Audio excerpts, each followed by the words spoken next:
بسم اللہ الرحمن الرحیم۔ ہدایت اسلامک اسٹوڈیو کے معزز ناظرین السلام علیکم۔ تو معزز دوستو، ایک دن شام کا وقت تھا۔ ایک قبرستان میں جوان لڑکے کھڑے تھے، قبر کی کھدوائی کروا رہے تھے۔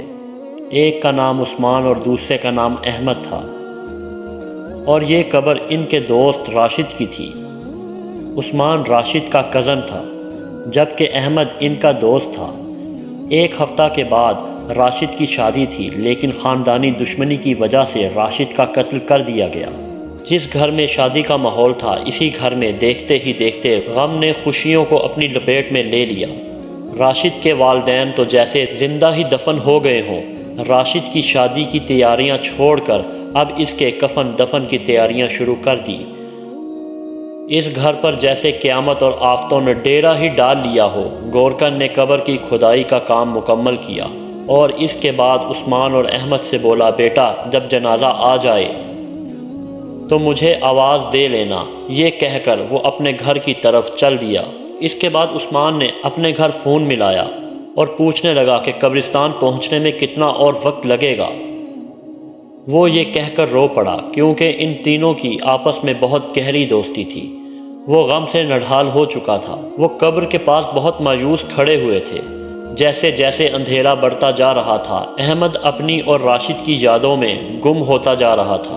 عثمان نے اسے بلایا تو وہ ایک دم سے چونکا اور بولا کہ یہ قبرستان رات کے وقت کتنا زیادہ خوفزدہ ہو جاتا ہے۔ یہ اس دنیا سے جانے والوں کی ہمت ہے جو یہاں پر رہتے ہیں، ورنہ ہم لوگ تو خوف سے ہی مر جائیں۔ میں تو یہ سوچ رہا ہوں کہ قبر میں مردوں کا کیسے حساب و کتاب ہوتا ہے، اور کیسے وہ قبر میں آتے ہوں گے۔ وہ بہت زیادہ خوف کی شدت سے باتیں کر رہا تھا کہ ایک دم سے اس کے فون کی گھنٹی بجی، تو وہ بہت زیادہ ڈر گیا اور گھبراہٹ میں اس کا فون ہاتھ سے چھوٹ کر قبر میں گر گیا۔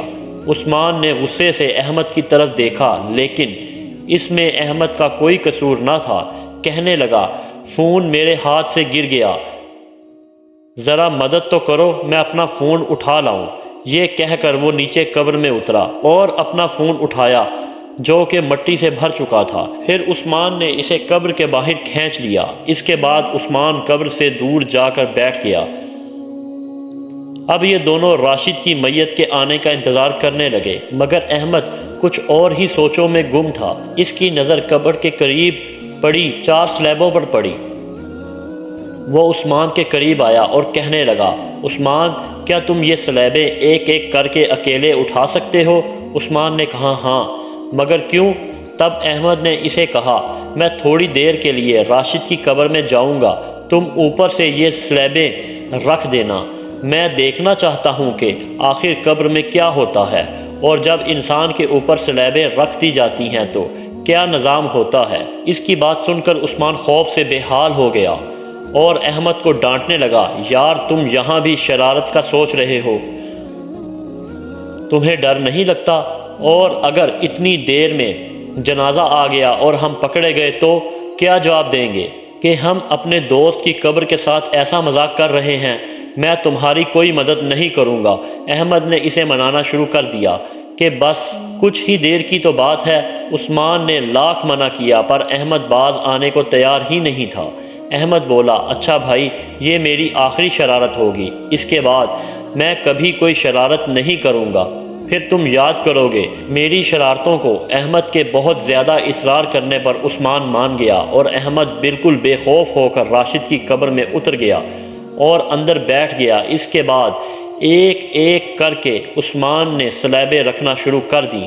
3 سلیبیں رکھنے کے بعد عثمان جب چوتھی سلیب لایا تو عثمان کہنے لگا، تمہارے اوپر مٹی نہ ڈال دوں؟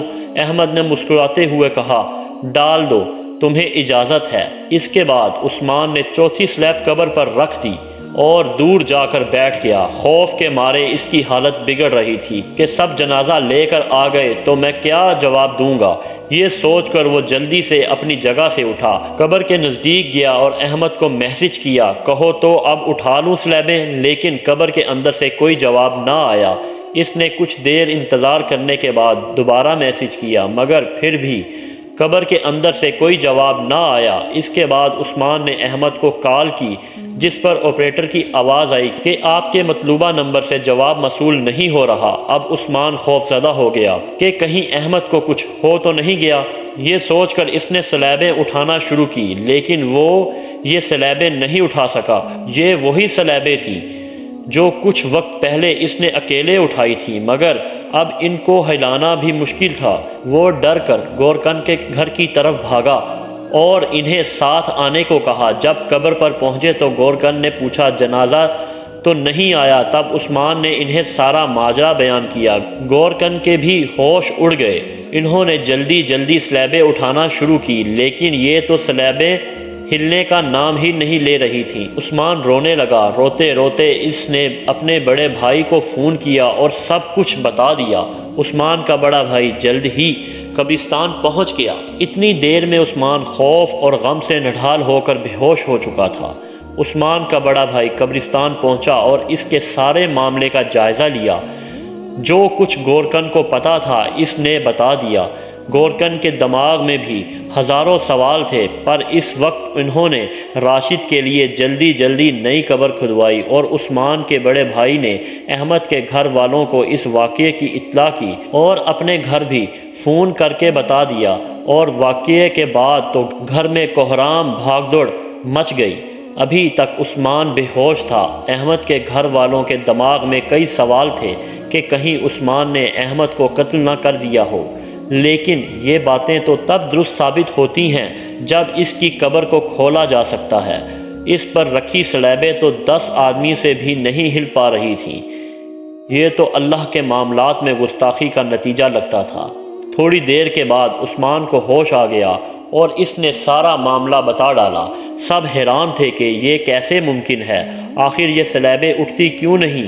احمد تو بالکل صحیح سلامت تھا، پھر اچانک یہ سب کیسے ہو گیا؟ راشد کو دوسری قبر میں دفنانے کے بعد سب نے کوششیں کی کہ کسی طرح سے احمد کی قبر کو کھولا جا سکے، مگر کچھ ممکن نہ ہو سکا۔ یہ احمد کی شرارت کا عبرتناک انجام تھا۔ اس واقعے کو 1 مہینہ گزر چکا تھا، لیکن عثمان کو احمد کے آخری الفاظ ہر وقت یاد آتے تھے کہ یہ میری آخری شرارت ہوگی، اس کے بعد میں کوئی شرارت نہیں کروں گا، تم یاد کرو گے میری شرارتوں کو۔ اور پھر اس نے عثمان کو اس حد تک کہہ دیا تھا کہ تم میرے اوپر مٹی ڈال دو، تمہیں اجازت ہے۔ یہ الفاظ سوچ کر وہ چیخ کر رونے لگتا، لیکن اسے سکون نہ آتا کہ اس مذاق نے ایک ہنستے کھیلتے انسان کی جان لے لی، اور مذاق بھی قبر سے۔ آخری منزل کا سوچ کر بھی ایک گھر بیٹھے انسان کے رونگٹے کھڑے ہو جاتے ہیں۔ اور وہ کیسا انسان تھا کہ قبر میں زندہ اترتے بھی خوف زدہ نہ ہوا۔ دراصل قبر دنیا سے پردے کا دوسرا نام ہے، اور اگر اسے ہی بے پردہ کرنے کی کوشش کی جائے تو انجام کیسے اچھا ہو سکتا ہے؟ اللہ تعالی ہمیں قبر کے عذاب سے محفوظ فرمائے اور ہمیں نیک کام کرنے کی توفیق عطا فرمائے، اور تمام انسانوں کو دین اسلام کا مذاق اڑانے سے بچائے۔ آمین یا رب العالمین۔